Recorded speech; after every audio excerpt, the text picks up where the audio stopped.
ఇక్కడ లూకా సువార్త 24వ అధ్యాయము చాలా అద్భుతమైన అధ్యాయం.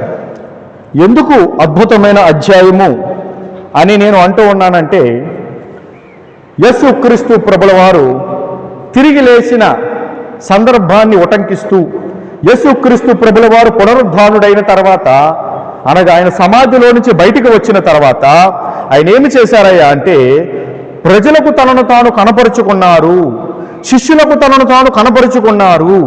ఆ కనపరుచుకునే క్రమమును గురించిన విషయములు, చాలా అద్భుతమైన విషయములు ఈ యొక్క లోకా భక్తుడు, అనగా వైద్యుడు, ఈ లోక ఎవరంటే వైద్యుడు ఆయన, ఈ వైద్యుడు, ఈ లోక భక్తుడు ఈ 24వ అధ్యాయములో అద్భుతముగా రాశాడు. దేవునికి స్తోత్రం చెప్దాం, చేతులెత్తి బిగ్గరగా హల్లెలూయా చెప్దాం. గమనించండి బిడ్డలారా, ఇక్కడ 24వ అధ్యాయము యొక్క లూకా సువార్త చివరి అధ్యాయం. లూకా సువార్తలో మొత్తం 24 అధ్యాయాలు ఉంటాయి. ఈ 24 అధ్యాయంలో చివరి అధ్యాయము యొక్క మనం చదువుకున్న వచనము కలిగిన అధ్యాయం 24వ అధ్యాయం. ఇక్కడ మీరు గమనించండి, మొదటి వచనములో, ఆదివారమున తెల్లవారుచుండగా ఆ స్త్రీలు తాము సిద్ధపరిచిన సుగంధ ద్రవ్యములను తీసుకుని సమాధి యొద్దకు వచ్చి, సమాధి ముందర ఉండిన రాయి దొర్లింపబడి ఉండుట చూచి లోపలికి వెళ్ళిరి గాని ప్రభువైన యేసు దేహము వారికి కనబడలేదు. ఇందును గూర్చి వారికి ఏమీ తోచకయుండగా ప్రకాశమానమైన వస్త్రములు ధరించిన 2 మనుష్యులు వారి యొద్ద నిలవబడిరి. ఆదివారమున తెల్లవారుచుండగా, మీరు చూడండి, యేసుక్రీస్తు ప్రభుల వారు పరిచర్య చేస్తూ ఉన్న దినములలో యేసుక్రీస్తు ప్రభు వెనకాల 12 మంది శిష్యులు ఉండేవారు. ఆ 12 మంది శిష్యులు కాకుండా ఇంచుమించు 60 మంది దాటి శిష్యులు ఉండేవారు. వారు కాకుండా స్త్రీలు ఉండేవారు పరిచర్య చేయటానికి, ఉపచారము చేయటానికి. కొంతమంది ధనవంతులైన స్త్రీలు ఉండేవారు యేసుక్రీస్తు వెనకాల. అర్థమవుతుందా? ధనవంతులైన స్త్రీలు యేసుక్రీస్తు వెనకాల ఉండేవారు పరిచర్య చేయటానికి, యేసుక్రీస్తుకి ఉపచారము చేయటానికి. అవి వండి పెట్టడం కావచ్చు, వడ్డించడం కావచ్చు, తెచ్చివ్వటం కావచ్చు, లేకపోతే అవసరమైతే ధనం ఇవ్వటం కావచ్చు, స్త్రీలు ఉండేవారు. అయితే ఆ స్త్రీలకి ఆసక్తి ఉంది. ఏం ఆసక్తి ఉందంటే, యేసుక్రీస్తును గూర్చిన ఆసక్తి ఉంది. యేసుక్రీస్తును గూర్చిన ఆసక్తి ఉన్నది కనుకనే యేసుక్రీస్తు ప్రభుల వారు సిలువ వేయబడిన తర్వాత ఆయన సమాధి చేయబడ్డారు. అదే రోజున శుక్రవారం నాడు సిలువ వేయబడ్డారు, మనం గుడ్ ఫ్రైడే అని పిలుస్తాము. అయితే అదే రోజున యేసుక్రీస్తు ప్రభుల వారిని యోసేపు అనే ఒక ధనవంతుడు ఏం చేశాడంటే, పిలాతు దగ్గరికి వెళ్ళి అడిగాడంట, ఏమండి అధికారి గారు, మాకు ఆ యొక్క శవం కావాలి, డెడ్ బాడీ కావాలి యేసుక్రీస్తుది, మీరు నజరేయుడైన యేసు అని చెప్పి, ఆ యూదుల రాజు నజరేయుడైన యేసు అని చెప్పి పై విలాసము రాయించి సిలువ వేయించారు కదా, ఆ యూదులు చెప్పారు కదా, మీరు సిలువ వేయించారు కదా. అయితే ఆ సిలువ వేయబడిన ఆ యేసుక్రీస్తు ప్రభు ఉన్నాడు కదా, కుడి తట్టు ఒక దొంగ, ఎడమ తట్టు ఒక దొంగ చనిపోయారు కదా సిలువల మీద, ఆ మధ్యలో ఉన్నాడు చూసారా, ఆ యేసుక్రీస్తు ప్రభు, ఆయన శవం మాకు కావాలి అని ఈ యోసేపు వెళ్ళి అడిగాడు. ఈ యోసేపు వెళ్ళి అడిగితే, ఆ యోసేపు అడిగిన దానికి పిలాతు అన్నాడు, వెళ్ళి తీసుకోరా బాబు అని చెప్పాడు. అప్పుడు జాగ్రత్తగా సిలువ మీద నుంచి యేసుక్రీస్తు ప్రభువుని కిందకి దింపి, ఎవరు? ఆ ధనవంతుడు యోసేపు, అలాగే నీకోదేము అని ఒక ధర్మశాస్త్రోపదేశకుడు ఉన్నాడు, వాళ్ళిద్దరూ కూడా ఆ యేసుక్రీస్తు ప్రభుల వారిని సిలువ మీద నుంచి దింపారు, శవాన్ని, యేసుక్రీస్తు ప్రభుల వారి డెడ్ బాడీ. అయితే ఆ యొక్క శవాన్ని, ఆ డెడ్ బాడీని తీసుకుని ఏం చేశారంటే, సుగంధ ద్రవ్యాలు రాసి ఆ తర్వాత నారబట్టతో చుట్టి జాగ్రత్తగా తీసుకుని వెళ్ళి, ఆ యోసేపుకు ఒక సమాధి ఉన్నది.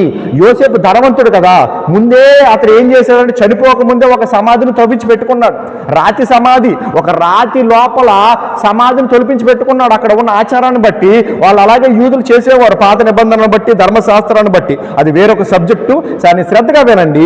ఆ పద్ధతిని బట్టి అతను ముందే తొలిపించి పెట్టుకున్నాడు.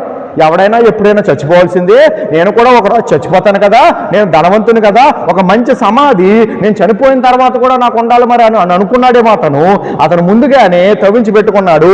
అయితే ఆ సమాధి ఎవరికి ఉపయోగపడింది అంటే, యేసుక్రీస్తుకు ఉపయోగపడింది. దేవునికి స్తోత్రం చెప్పండి. యేసుక్రీస్తుకు ఉపయోగపడింది, గుర్తుపెట్టుకోండి. మన జీవితములో ప్రతిదీ యేసుక్రీస్తుకు ఉపయోగపడాలి.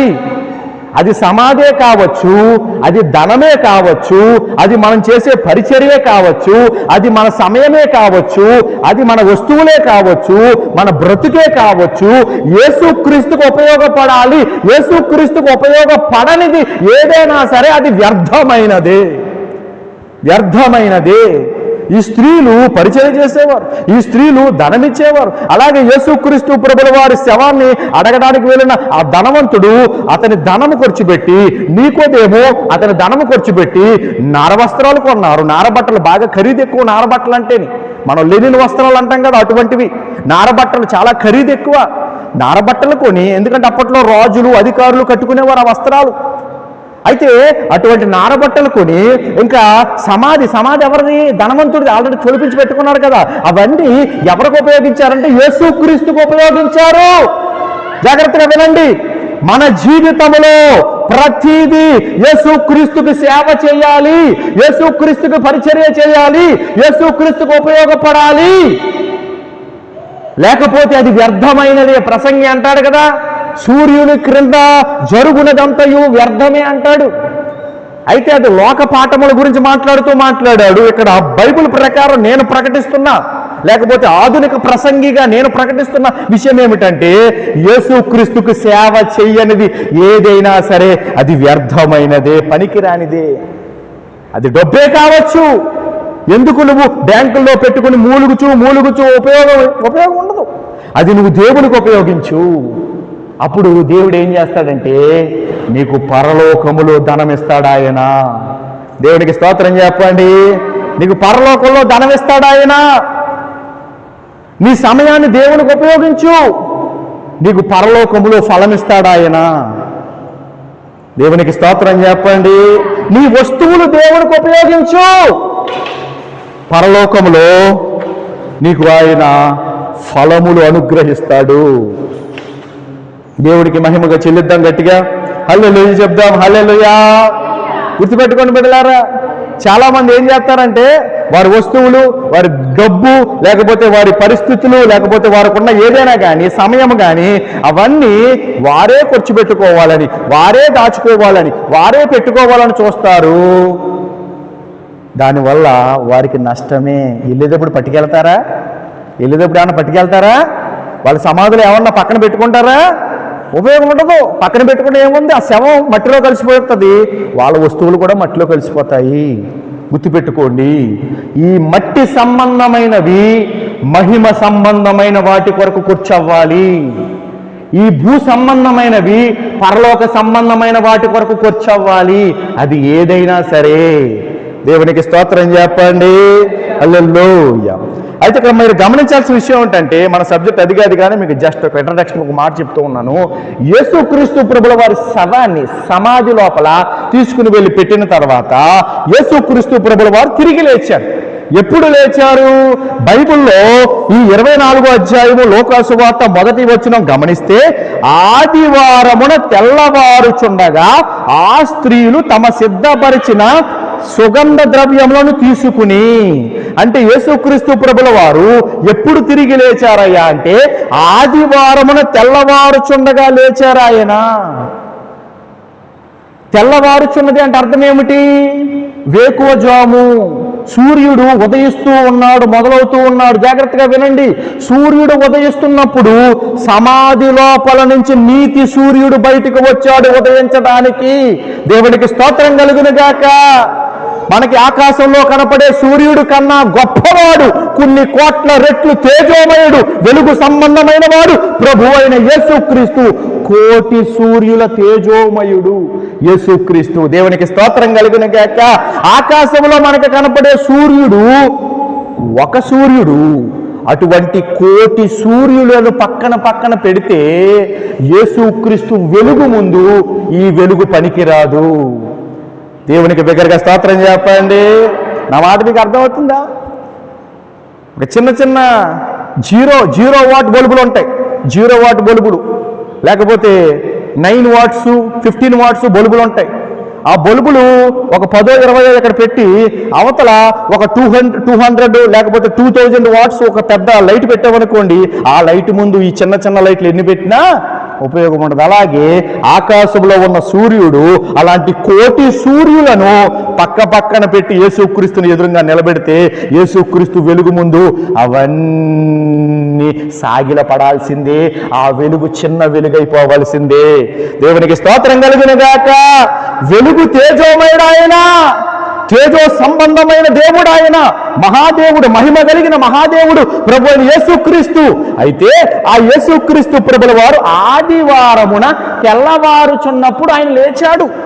ఇంకా చెప్పాలంటే ఈ స్త్రీలు తెల్లవారుచుండగా సిద్ధపరిచారంట సుగంధ ద్రవ్యాలు. ఆల్రెడీ సుగంధ ద్రవ్యాలు శుక్రవారం నాడే సిద్ధపరిచారు. శనివారం నాడు వారు ఏ పని చెయ్యలేదు. ఎందుకంటే ధర్మశాస్త్రం ప్రకారం యూదులు శనివారం నాడు పని చెయ్యకూడదు. అందుకు శనివారం నాడు వాళ్ళు ఏం చేశారంటే రెస్ట్ తీసుకున్నారు. వారు సమాజ మందిరంలోకి వెళ్ళి కూర్చున్నారు. ఇంటి దగ్గర కూర్చుని యేసుప్రభు చచ్చిపోయాడు బాబోయ్, యేసుప్రభు చచ్చిపోయాడు బాబోయ్ అని మరి ఏడ్చారో మరి ఏంటో మనకు తెలియదు. కానీ ఆ పై వచనంలో ఏముంటుందంటే 23వ అధ్యాయము చివరి వచనములో తిరిగి వెళ్ళి సుగంధ ద్రవ్యములను పరిమళ తైలములను సిద్ధపరిచి ఆజ్ఞ చొప్పున విశ్రాంతి దినమున తీరికగా ఉండిరి. విశ్రాంతి దినం ఎప్పుడంటే శనివారము. శనివారమున యూదులకు విశ్రాంతి దినము, దానినే సబ్బాత్ అని పిలుస్తారు. అప్పుడు వారు తీరికగా ఉన్నారంట. అంటే ఏ పని పెట్టుకోవాలా, ఏ పని పాట పెట్టుకోవాలా, ఏ ఉద్యోగానికి వాళ్ళు పరుగులు పెట్టాలా. వారు దేవుని ఆజ్ఞ ప్రకారం విశ్రాంతి దినమున వారు ఏమి చేశారయ్యా అంటే తీరికగా ఉన్నారంట. శుక్రవారం నాడు ఏం చేశారంటే సుగంధ ద్రవ్యాలు సిద్ధపరిచారు. ఎందుకంటే ఆదివారం యేసుక్రీస్తు దగ్గరికి వెళ్ళి ఆ సమాధి దగ్గరికి వెళ్ళి ఆయన శరీరానికి రాయాలి అని. అయితే ఆదివారం తెల్లవారుచున్నప్పుడే వీరు సమాధి దగ్గరికి వెళ్ళారు. కానీ సమాధిలో యేసు ప్రభు లేడు. సమాధిలో ఎవరు లేరు? యేసు ప్రభు లేడు.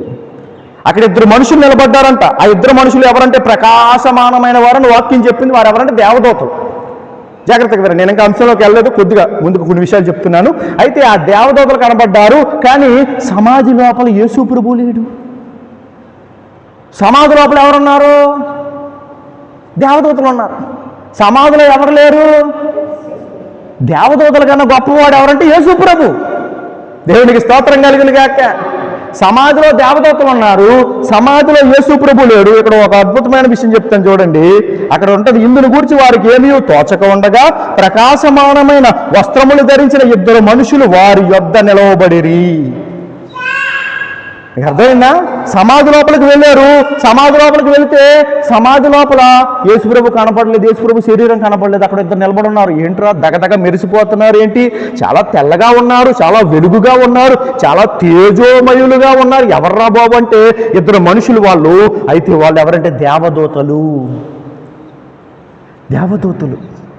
యేసుక్రీస్తు ప్రభుల వారు సమాధిలో లేరు, కానీ యేసు ప్రభు తిరిగి లేచాడు అని చెప్పి ఆ ఇద్దరు దేవదూతలు స్త్రీలకి ఒక సమాధానం చెప్పారు. కానీ మనం పట్టుకోవాల్సిన విషయం ఏంటంటే యేసుక్రీస్తు ప్రభుల వారు సమాధిలో లేడు, బయటికి వచ్చేసాడు. కానీ యేసుక్రీస్తు ప్రభుల వారు ఒక గుర్తు విడిచిపెట్టారు. అక్కడ ఒక గుర్తు విడిచిపెట్టారు. ఎందుకంటే యేసుక్రీస్తు ప్రభుల వారు పరలోకము నుండి దిగి వచ్చిన వాడు. పరలోకము నుంచి దిగి వచ్చిన వాడు. ఆయన భూమి మీద తండ్రి చిత్తమంతా నెరవేర్చి శిలువ మీద చనిపోయి సమాధి చేయబడి 3వ దినాన్ని తిరిగి లేస్తారని పదే పదే చెప్పాడు. అయితే యేసుక్రీస్తు ప్రభుల వారు తిరిగి లేచారు. ఇక్కడ ఒక మాట చెప్పి నేను అంశంలోకి వెళ్ళిపోతాను. సమాధిలో యేసు ప్రభు లేడు, కానీ సమాధిలో దేవదూతలు ఉన్నారు. నా మాట అర్థమైందా? సమాధిలో యేసు ప్రభు లేడు, సమాధిలో దేవదూతలు ఉన్నారు. వీరు అక్కడికి వెళితే దేవదూతలు కనపడ్డారు.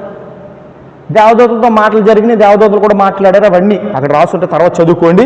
ఇక్కడ మీకు చెప్పాలనుకున్న విషయం అంటే చెప్పనా, యేసుక్రీస్తు ప్రభుల వారు సజీవుడు, సమాధిని జయించాడు.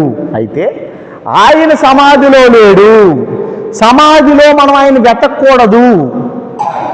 అర్థమైందా మీకు? సమాధి అంటే మృతతుల్యమైనది. మృతతుల్యమైన వాటిలో, నిర్జీవమైన వాటిలో జీవము కలిగిన యేసుక్రీస్తుని మనం వెతకకూడదు. జీవము కలిగిన యేసుక్రీస్తుని జీవము కలిగిన విషయముల ద్వారానే వెతకాలి. నిర్జీవ క్రియలను విడిచిపెట్టండి అన్నాడు. అందుకే హెబ్రీయులకు రాసిన పత్రికలో ఇక్కడ మీకు ఒక విషయం చెప్తాను. కొలిస్సీలకు రాసిన పత్రికలో ఏం చెప్తాడంటే దేవదూతన ఆరాధన యందు అనే పదం వాడతాడు.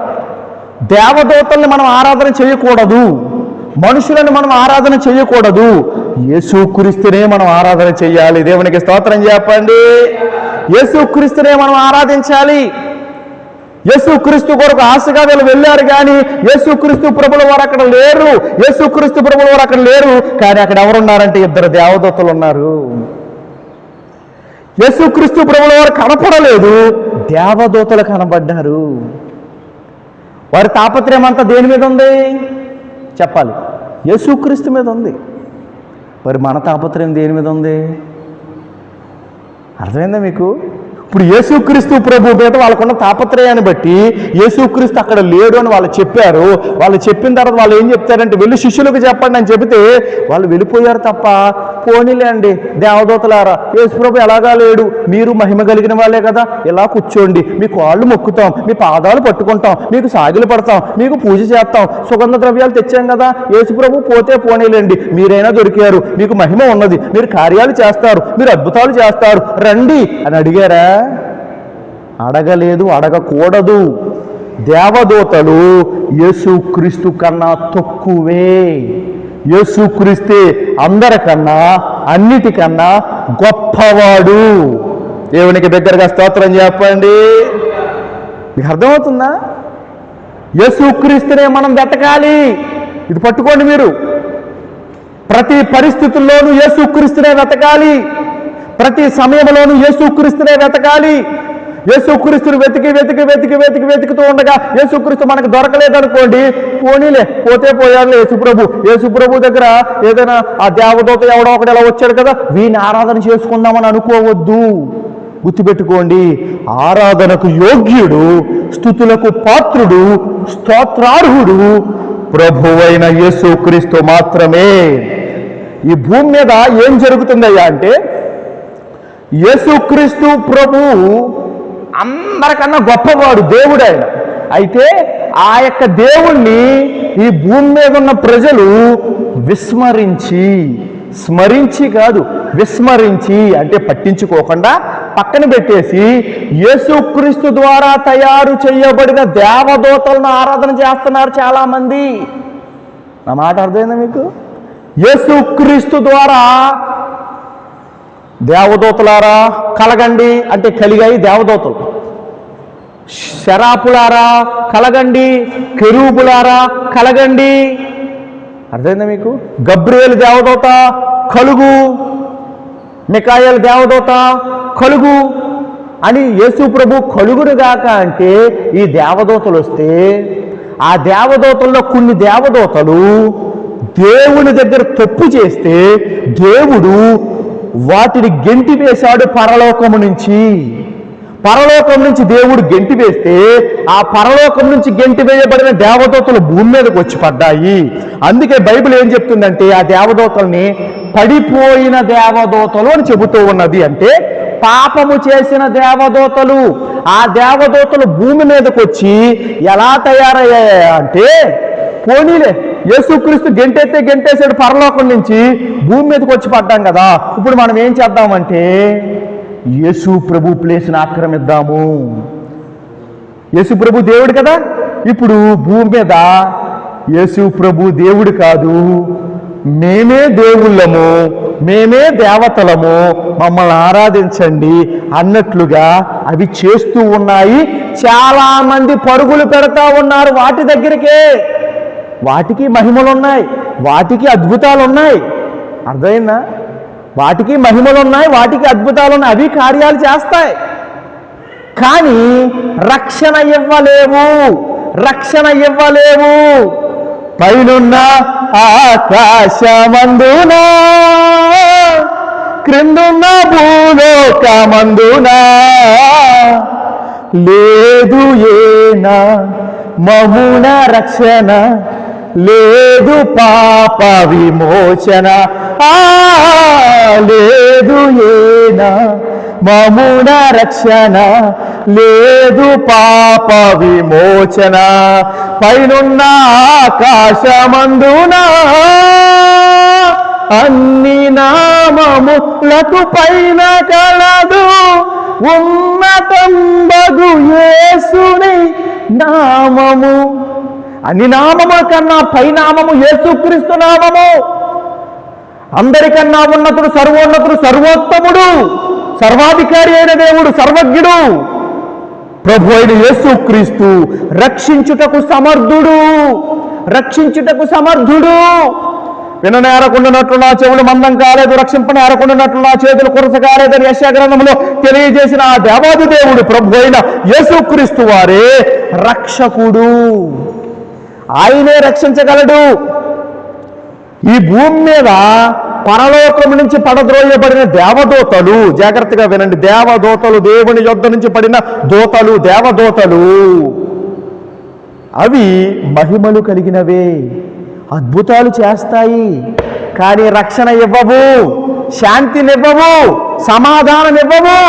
అవి ఏమిస్తాయంటే భూమి మీద ధనం ఇస్తాయి. ఏమిస్తాయి? ధనం ఇస్తాయి. అవి ఏం చేస్తాయంటే ఆస్తిపాస్తులు ఇస్తాయి. అవి ఏం చేస్తాయంటే నరకాన్ని కూడా ఇస్తాయి. ఎందుకో తెలుసా? ప్రభు అయిన యేసుక్రీస్తు రాకడలో ఈ భూమి మీద ఉన్న పడిపోయిన దేవదూతలందరినీ యేసు ప్రభు ఏం చేస్తాడంటే పాతాళములోనికి తీసుకుపోతాడు, నరకానికి గెంటేస్తాడు. అర్థమైందా మీకు? ఆ క్రమములో యేసుక్రీస్తుని అంగీకరించని వారు కూడా ఏమవుతారంటే వాటితో పాటే నరకానికి వెళ్ళిపోతారు. అర్థమైందా మీకు? యేసుక్రీస్తుని నమ్మి తీరాలి, యేసుక్రీస్తుని వెతకాలి, యేసుక్రీస్తుని ఆరాధించాలి, యేసుక్రీస్తుని మహిమపరచాలి, యేసుక్రీస్తుని ఘనపరచాలి. దేవునికి స్తోత్రం చెప్పండి. అందుకు యేసుక్రీస్తునే మనం వెతకాలి. అర్థమవుతుంది మీకు? గమనించండి బిడ్డలారా, యేసుక్రీస్తు ప్రభు కొరకు సమాధి లోపలికి వెళితే యేసుక్రీస్తు ప్రభు అక్కడ లేడు. మరి అక్కడ ఎవరున్నారు? దేవదూతలు ఉన్నారు. దేవదూతల దగ్గర నుంచి సమాచారం తీసుకున్నారు, వెంటనే అక్కడి నుంచి బయలుదేరి వచ్చేసారు. ఎవరు? స్త్రీలు. ఓకే, నా సబ్జెక్ట్ స్త్రీలు కాదు, దేవదూతలు కాదు, ఇదంతా ఉపోద్ఘాతమే. నేను ఇంకా ప్రసంగం మొదలు పెట్టలేదు, శ్రద్ధగా వినండి. అయితే అక్కడి నుంచి వెళ్ళిపోయి శిష్యులకు వెళ్ళి చెప్పారు. శిష్యులకు వెళ్ళి ఏం చెప్పారంటే యేసు ప్రభు తిరిగి లేచాడు, యేసు ప్రభు తిరిగి లేచాడు, యేసు ప్రభు తిరిగి లేచాడు అంటే ఆ శిష్యులు ఏమన్నారంటే ఎల్లండి పెచ్చ మోకాళ్ళారా. ఏమన్నారు? ఎల్లండి పెచ్చ మోకాళ్ళారా. 3 మేకులు కొట్టబడి, తల మీద ముళ్ళ కిరీటం పెట్టబడి, దెబ్బలు తిని, హింస అనుభవించి చచ్చిపోయాడు, అందరి చేత అవమానం పొందాడు. ఇంకెక్కడ లెగుతాడు? ఇంకెక్కడ లెగుతాడు? ఏం మాట్లాడుతున్నాడు మీరు? తెల్లవారింది, శుక్రవారం ఆయన చచ్చిపోయాడు, ఇది ఆదివారం, ఇంకెక్కడ తిరిగి లేగుతాడు? ఇప్పుడు దాకా దేవుడు దేవుడు అని తిరిగాం, ఇంకెక్కడ తిరిగి లెగుతాడు? మీకు అర్థమైందా? అన్నట్లుగా వాళ్ళు మొఖాలు పెట్టారు. పైకి అనకపోయినా బాగోదని. కొంతమంది పైకి అనరు, కొంతమంది పైకి అనరు, కానీ లోన మాట్లాడేసుకుంటారు, పైకి మాట్లాడరు. లోన మాట్లాడేసుకుంటారు, లోన వాళ్ళలో వాళ్ళు మాట్లాడు, పైకి మాత్రం ఏదో నవ్వుతా. ఇప్పుడు విశ్వాసులు కూడా ఏం చేస్తారంటే ప్రసంగం వినరు, ఇంటర్నెట్గా సేవకుడు అనుకుంటాడు, వింటున్నారేమో అనుకుంటాడు. అలాగ ఉంటారు కొంతమంది విశ్వాసులు. అలా కొళ్ళు తెరిచిన నిద్రపోతారు కొంతమంది, వాళ్ళకి మేధావులు.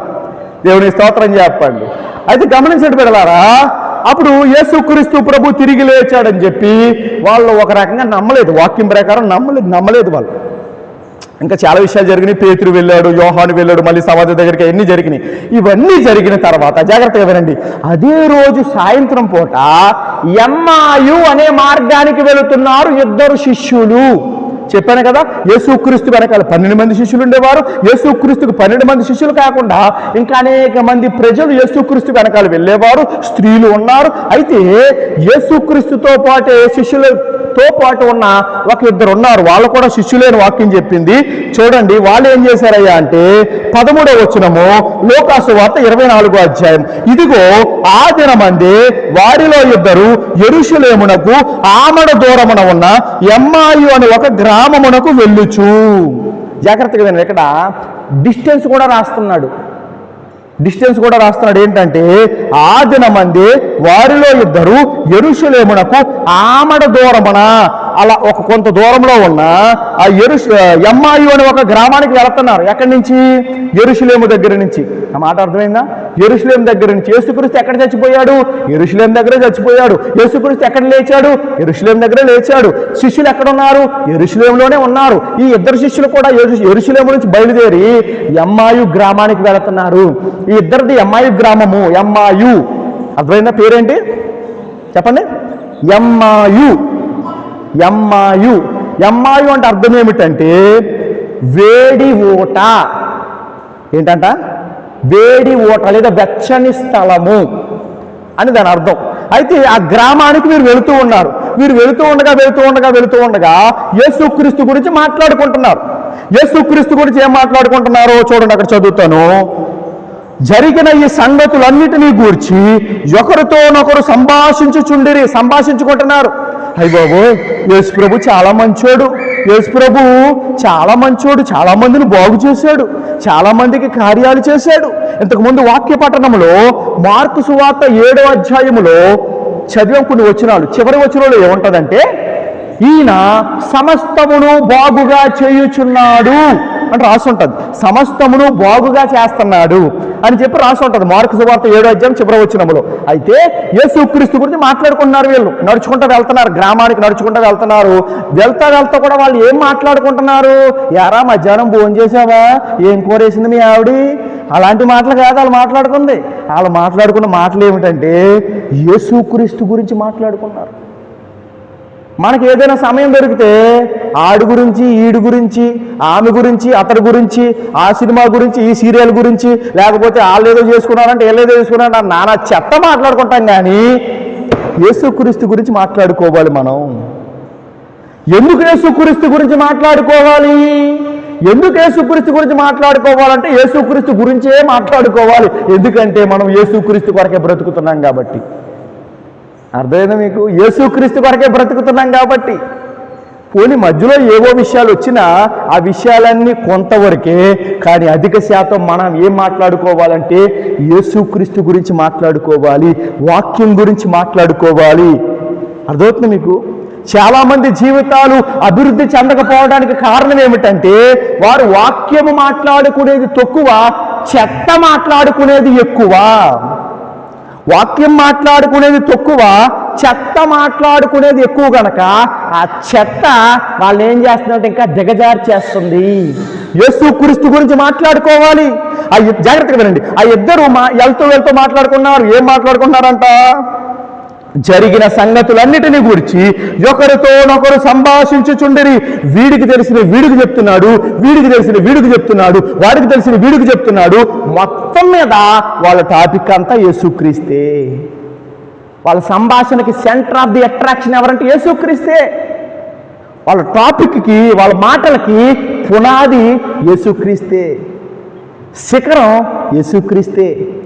ఆ యేసుక్రీస్తు గురించి మాట్లాడుతుంటే ఏం జరిగిందో తెలుసా? యేసుక్రీస్తు అక్కడికి వచ్చేసాడు.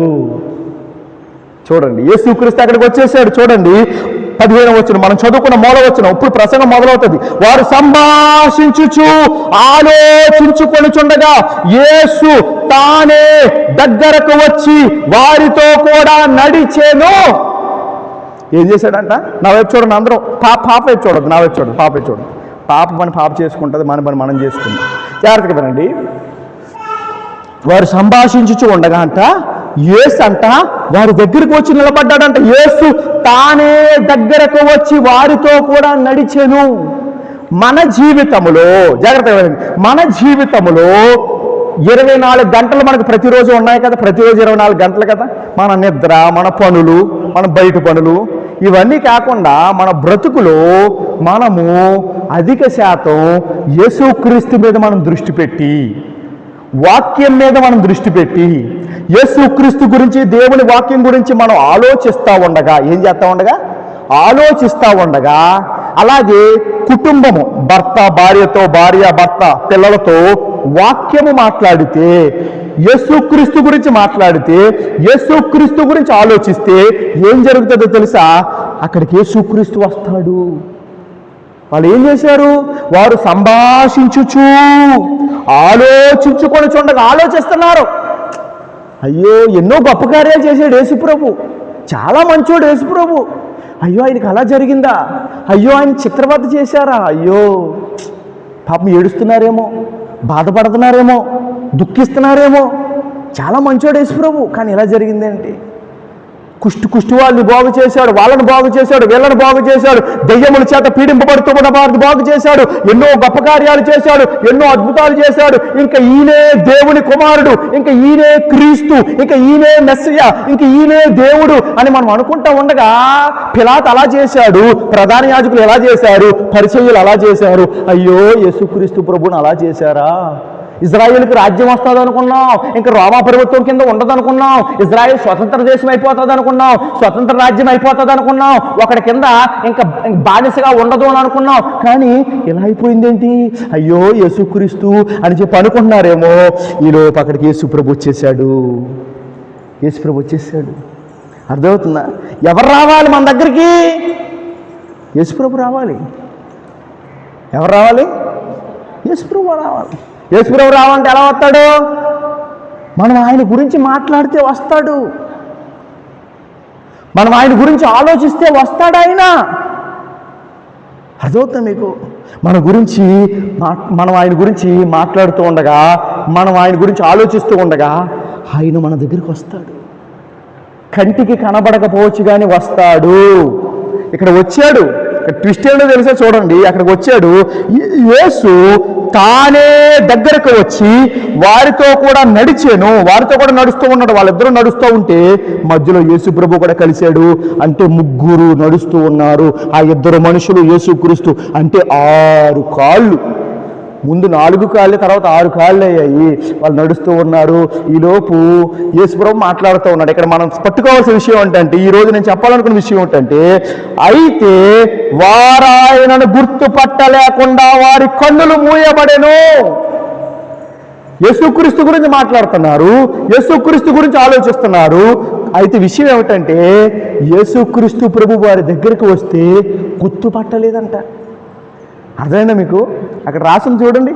అయితే వారాయనను గుర్తుపట్టలేకుండా వారి కన్నులు మూయబడెను. వారి కన్నులు మూయబడ్డాయి. జాగ్రత్తగా వినండి. ఆ తర్వాత మీరు చదువుకోండి. యేసుక్రీస్తు వాళ్ళతో మాట్లాడతాడు, వాళ్ళు యేసుక్రీస్తుతో మాట్లాడతారు. నా మాట శ్రద్ధగా వినండి. ముందు వాళ్ళిద్దరే మాట్లాడుకునేవారు. యేసుక్రీస్తు వాళ్ళతో కలిశాడు, యేసుక్రీస్తు వాళ్ళతో మాట్లాడుతున్నాడు, వాళ్ళు యేసుక్రీస్తుతో మాట్లాడతారు. కింద వచ్చిన వాళ్ళు తర్వాత చదువుకోండి. అన్ని జరిగినా సరే వాళ్ళకి ఆయన యేసుక్రీస్తు అని తెలియదు. వాళ్ళకి యేసుక్రీస్తు అని తెలీదు. వాళ్ళు ఏం చేశారంట? గుర్తుపట్టలేకపోయారంట. అర్థమైందా మీకు? వాళ్ళు ఏం చేశారు? చెప్పాలి, మీరు నోరు తెరిచి చెప్పాలి, అది మీరు మర్చిపోతారు.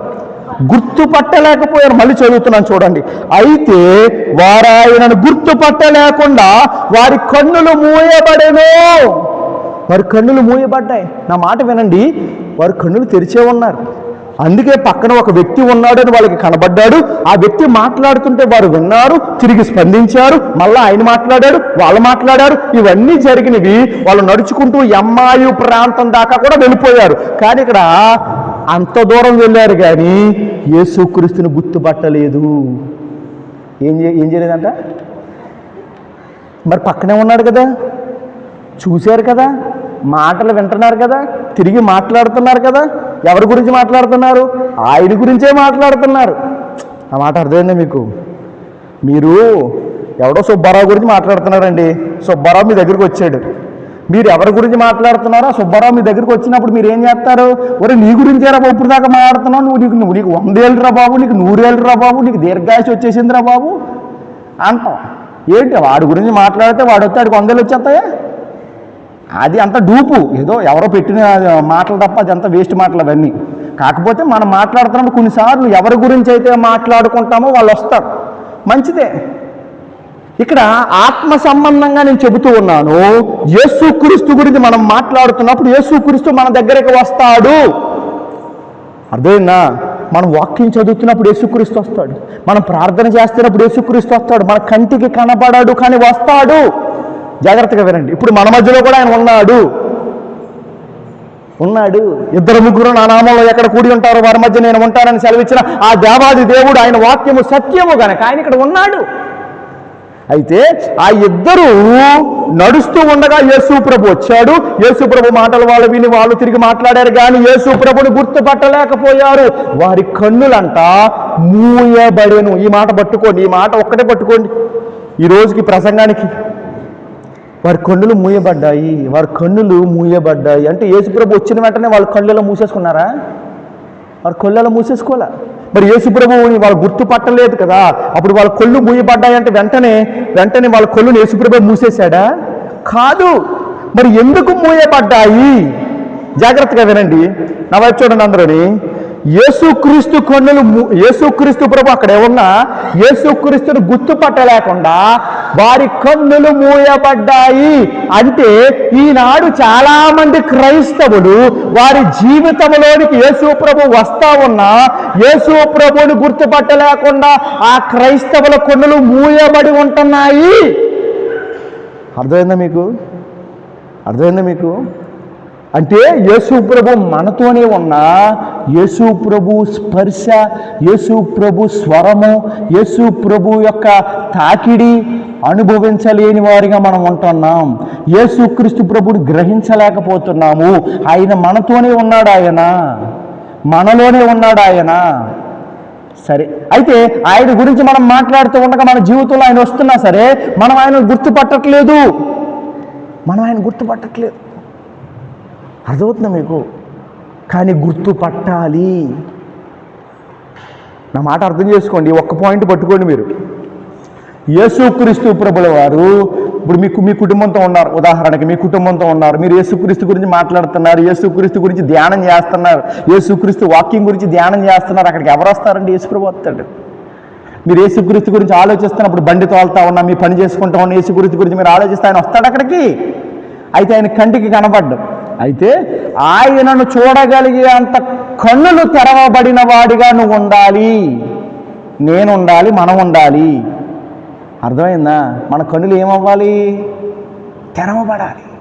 ఇప్పుడు చూడండి, ఇక్కడ ఎంత అయిన తర్వాత వీళ్ళ కన్నులు తెరవబడతాయంట. చూడండి, ఇక్కడ రాసి ఉంటుంది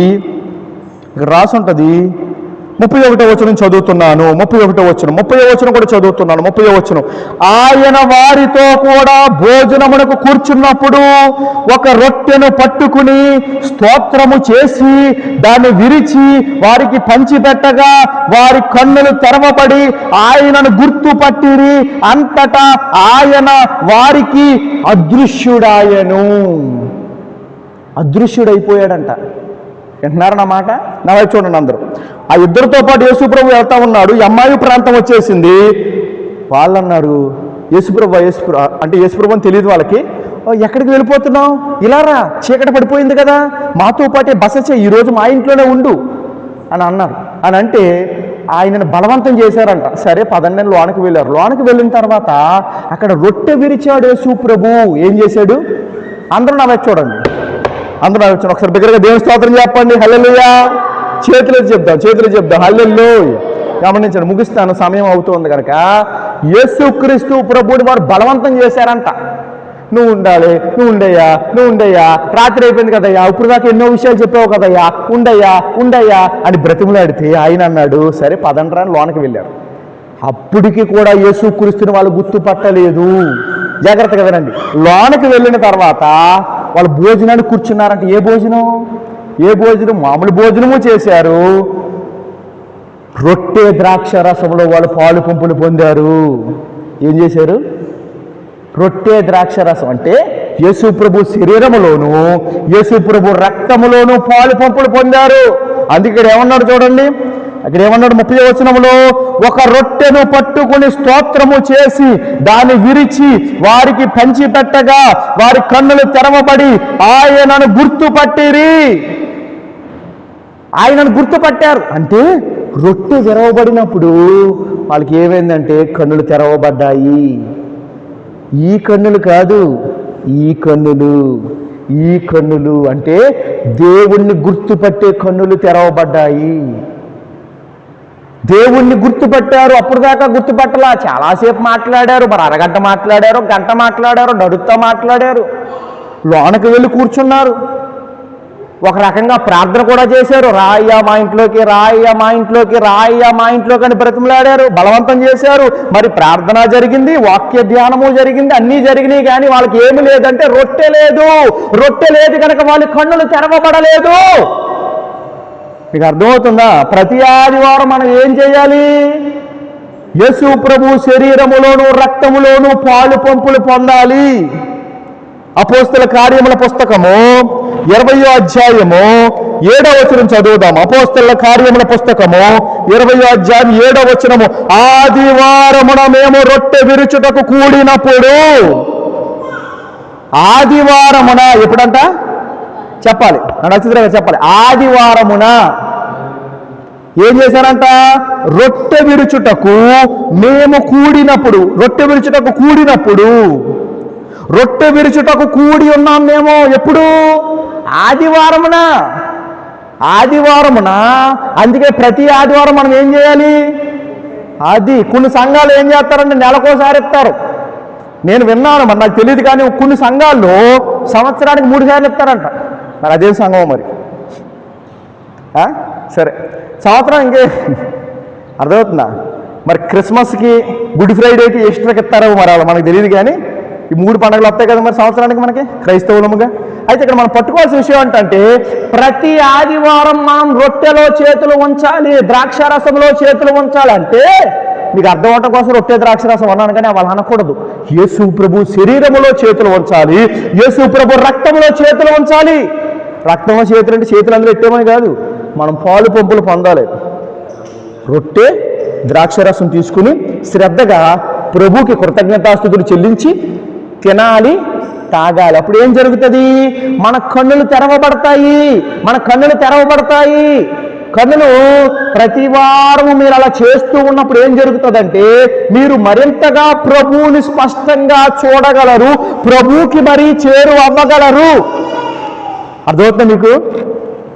ప్రభువుకి మరీ మీరు చేరు అవ్వగలరు, ప్రభువుని మీరు అర్థం చేసుకోగలరు. ప్రభు మీ కళ్ళకు, మీ మనోనేత్రాలకు, మీ హృదయానికి ఆయన అర్థమవుతాడు. అర్థమవుతుంది మీకు? అప్పుడు దాకా పక్కనే ఉన్న యేసుప్రభుని వాళ్ళు గుర్తుపట్టలేదు. ఎప్పుడైతే రొట్టె విరిచిచ్చాడో యేసుప్రభు, వాళ్ళ కన్నులు తెరవబడ్డాయి.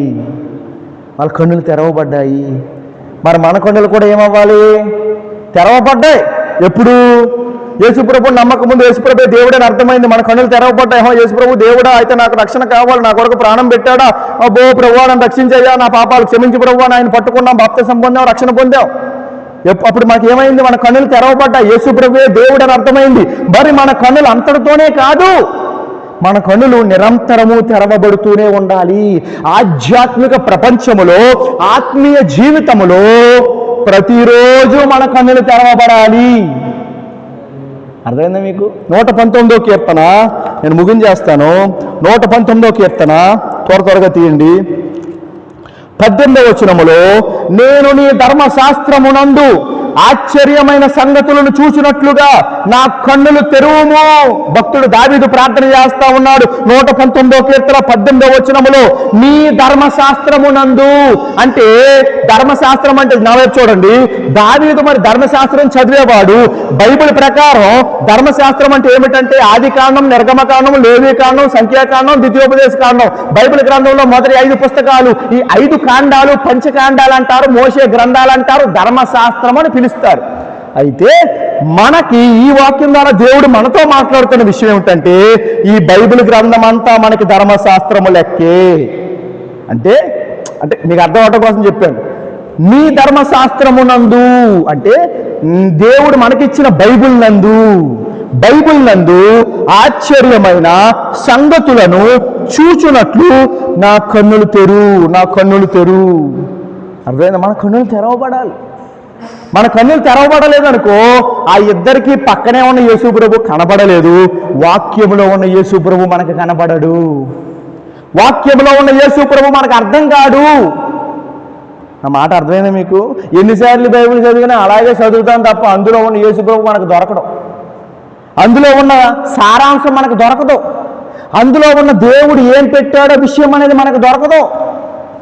ఏదో చదువుతాం అంతే. ఆది అందు దేవుడు భూమి ఆకాశాలు చేశాడు. ఎందుకు చేశాడు? చేశాడు అంతే, నువ్వు మాటకి ఇంకా మీకు అర్థమైందా? అలాగే ఏదో చదువుతాం అంతే తప్ప ఉపయోగం ఉండదు. ఆ ఇద్దరూ కూడా యేసు ప్రభుతోనే మాట్లాడారు, కానీ యేసు ప్రభుడు గుర్తుపట్టలేకపోయారు. బైబిల్ చదువుతాము, మనకు అర్థం కాదు. అలాగే వాక్యం కూడా వింటాం అంతే. అవునా? మన కన్నులు తెరవబడాలి, అప్పుడు వాక్యం అర్థమవుతుంది. అర్థమవుతుందా మీకు? మనకు వాక్యం అర్థం కావాలన్నా మన కన్నులు తెరవబడాలి. అందుకే చెప్తున్నాను, ఆధ్యాత్మిక జీవితములో, విశ్వాస యాత్రలో మన కన్నులు తెరవబడాలి. హాగరు ఏడుతుంది, అని ఏడుతుంది హాగరు. ఆది కాండంలో ఉంటుందిలేండి, ఆది కాండంలో ఉంటుంది. హాగరు ఏడ్చేస్తుంది, లబోదివో ఏడ్చేస్తుంది, నీళ్ళు లేవు బాబోయ్, మంత్రి లేవు బాబోయ్ ఏడ్చేస్తుంటేని దేవుని దూత పక్కనే, ఆ పక్కన చూడు నీటి ఊట ఉన్నది, పక్కనే ఉంది, కనపడలేదు. అర్థమైందా? మన జీవితంలో కూడా పక్కనే ఉంటాడు ప్రభు, కనపడ్డు. మన జీవితంలో వాక్యంలో ఉన్న విషయాలు మనకు అర్థం కావాలన్నా, యేసు ప్రభు స్వరం మనకు వినబడాలన్నా, వీటన్నిటి కొరకు యేసు ప్రభు స్పర్శ మనం అనుభవించాలన్నా, యేసు ప్రభు కృప మనం అనుభవించాలన్నా, వీటన్నిటి కొరకు మన నేత్రాలు వెలిగించబడాలి. చాలా ఉన్నాయనుకోండి, ప్రస్తుతానికి ఇది పట్టుకోండి. మన కన్నులు తెరవబడాలి. అర్థమైంది మీకు? మన కన్నులు తెరవబడాలి. ఇప్పుడు మరియ ఉంది, ఇప్పుడు యేసు ప్రభు శిలువ మీద చచ్చిపోయాడని చెప్పాను కదా, సమాధిలో పెట్టబడ్డాడు కదా. సమాధిలో పెట్టబడిన తర్వాత ఆ స్త్రీలు వెళ్ళారు, దేవదూతలు చూశారు, వెళ్ళిపోయారు. వాళ్ళు వెళ్ళిపోయారు, కానీ మగ్దలేని మరియ మాత్రం అక్కడ నుంచి వెళ్ళలేదు. ఏం చేసిందంటే ఆ సమాధి బయటే తోటలో పడి ఏడ్చేస్తుంది. తెగ ఏడ్చేస్తుంది. అయ్య బాబో, నా యేసు ప్రభుని ఆవిడ పట్టుపోయాడు బాబో అని లోబోదేవో గుడ్డులు బాధేసుకుంటుంటే యేసు ప్రభు వచ్చి నిలబడ్డాడు అక్కడ. ఎవరు వచ్చారు? యేసు ప్రభు వచ్చి నిలబడ్డాడు. మరి ఏమందో తెలుసా ఆవిడ? తోటమాలి, తోటమాలి, యేసు ప్రభు ఏడి అని అడిగింది యేసు ప్రభునే. అంటే యేసు ప్రభుని ఏమనుకుంది? అది కన్నులు తెరవబడలేదు. కన్నులు తెరవబడకపోతే మనకేం అర్థం కాదు. మన నేత్రాలు తెరవబడకపోతే మనకు అర్థం కాదు. అందుకే మనం వెళ్ళి యేసుప్రభువే దేవుడు అని ఎంత చెప్పినా అవతలోడు మారడు. ఎందుకు మారడో తెలుసా? వాడి కన్నులు తెరవబడలేదు కనుక. వాడి కన్నులు తెరిచేవాడు పరిశుద్ధాత్మ దేవుడు. చెప్పాల్సిన బాధ్యత మనకుంది. యేసుప్రభు దేవుడు, రక్షించే దేవుడు, నరకం నుంచి తప్పిస్తాడు, నీ కొరకు నా కొరకు చచ్చిపోయాడు బాబు, తిరిగి లేచాడు, ఆయన నమ్ముకోవడరా బాబు, ఆయన నిన్ను ప్రేమిస్తున్నాడు రా బాబు, చెప్పాల్సిన బాధ్యత మనకున్నది. కానీ వాడు రక్షణ పొందాలి అంటే వాడి నేత్రాలు తెరవబడాలి, వాడి కన్నులు తెరవబడాలి. అప్పుడు అవును, నువ్వు చెప్పింది కరెక్టే. ఇంకొకడు ఉంటాడు మూర్ఖుడు, ఆడు ఎన్నిసార్లు చెప్పినా నువ్వు ఎన్నైనా చెప్పరా బాయ్, యేసు ప్రభు దేవుడు కాదంతే అంటాడు. ఆడికి తెరవబడలేదు, ఆడి ఇంక అలాగే సర్దుకుంటాడు నరకానికి. ఇక్కడ విషయం ఏమిటంటే, మనం పట్టుకోవాల్సిన విషయం ముగించేస్తున్నాను. మన కన్నులు తెరవబడాలి. మనం దేవుని ఏమడగలి ఇప్పుడు?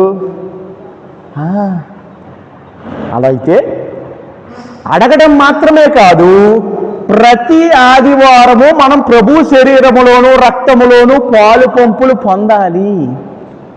అర్థమైందా మీకు? ఆదివారమున మేము రొట్టె విరుచుటకు కూడినప్పుడు, చివరిగా ఒక మాట చెప్తాను, సమయం లేదు కానీ చెప్తాను, ముగిస్తాను. ఆదిమ సంఘం మొదలైనప్పుడు అపోస్తలుల కార్యముల పుస్తకము 2వ అధ్యాయములో 47-48 వచనముల్లో అనుకుంటే అక్కడ రాసి ఉంటుంది. అప్పుడు ఏం చేసేవారంటే ప్రతిరోజు ఇచ్చేసేవారు. రొట్టె ద్రాక్ష రసము ప్రతిరోజు ఇచ్చేసేవారు. అందుకే ప్రతి దినమున దేవాలయములో కూడుకునుచు ఇంటింటా రొట్టె విరుచుచు అని కనపడుతుంది.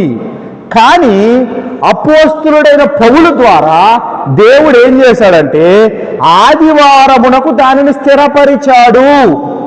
అర్థమవుతుందా? అందుకే పౌలు గారి ద్వారా దేవుడు రాయించిన పరిశుద్ధాత్మ దేవుడు ఆ లేఖనంలో ఏం రాయించాడంటే ఆదివారమున మేము రొట్టె విరుచుటకు కూడా.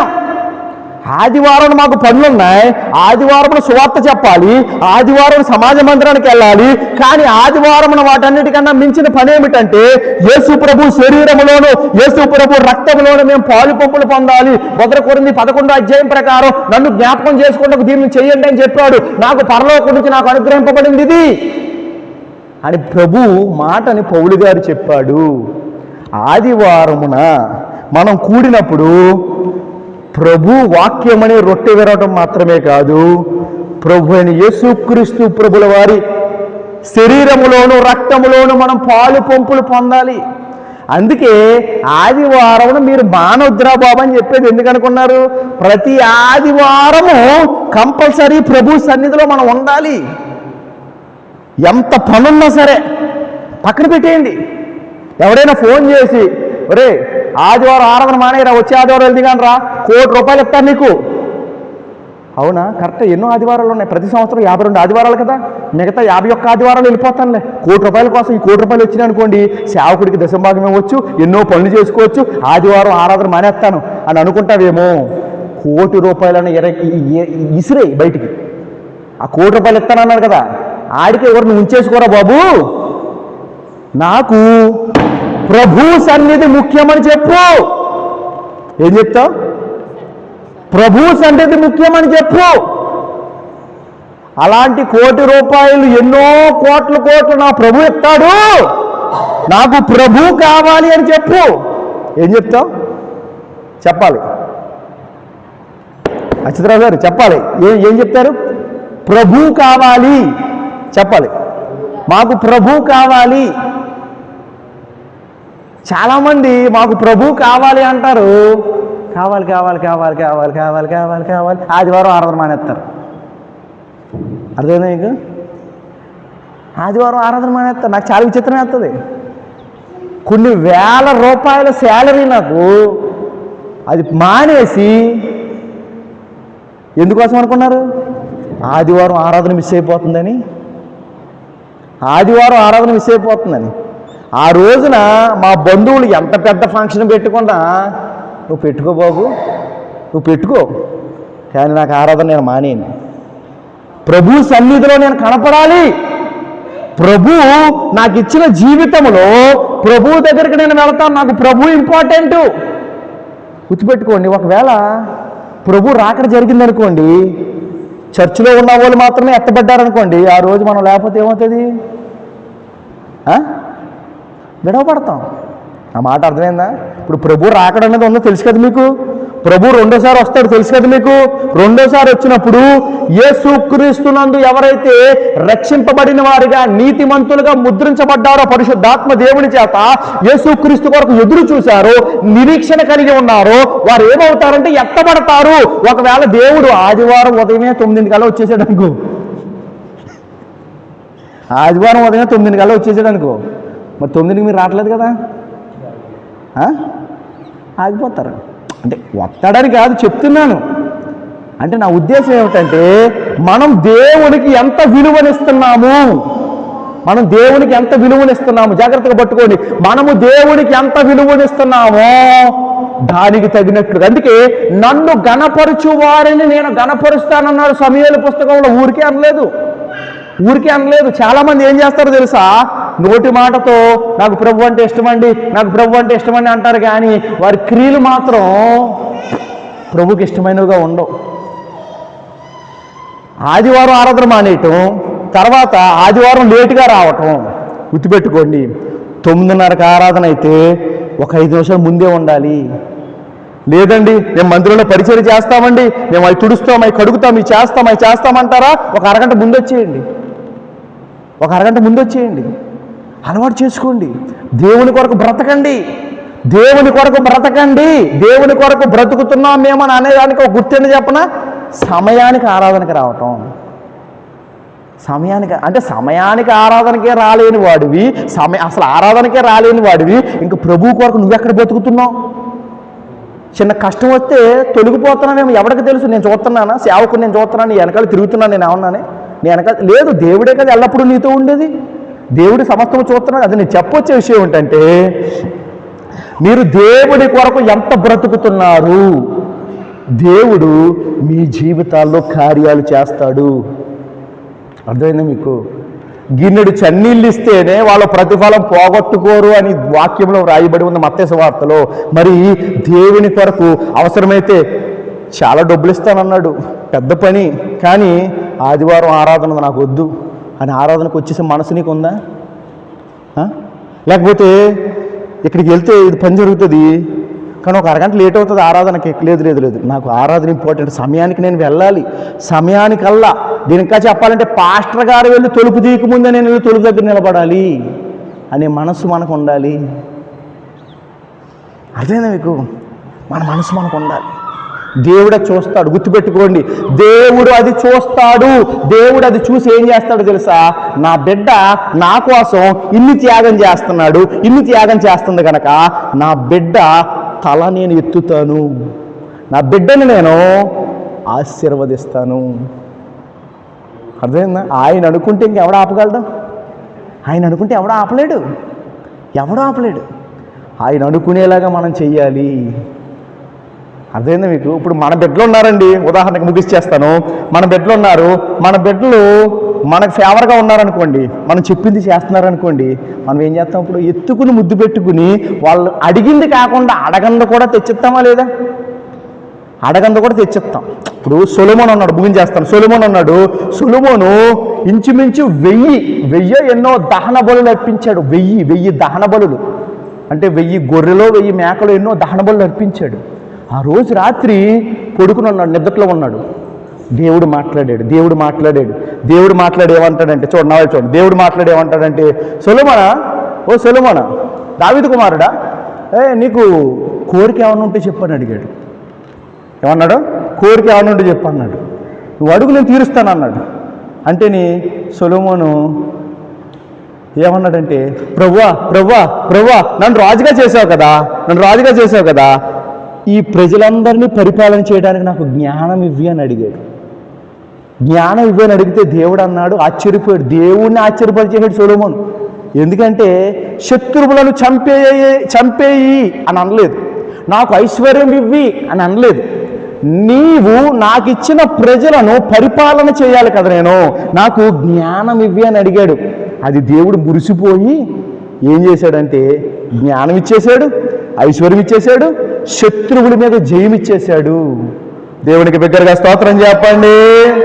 అందుకు నేను చెప్పొచ్చేది ఏమిటంటే, ప్రభువు, జాగ్రత్తగా వినండి, ప్రభువు మనల్ని కేంద్రీకరించాలి అంటే, నా వైపు చూడండి, ప్రభువు మనల్ని దృష్టించాలి అంటే మనం ఎల్లప్పుడూ ఆయన మీద దృష్టి పెట్టాలి, ఆయన చెప్పింది చేయటానికి ఇష్టపడాలి, ఆయన కొరకు బ్రతకాలి, ఆయన సన్నిధిలో ఉండటానికి ఇష్టపడాలి.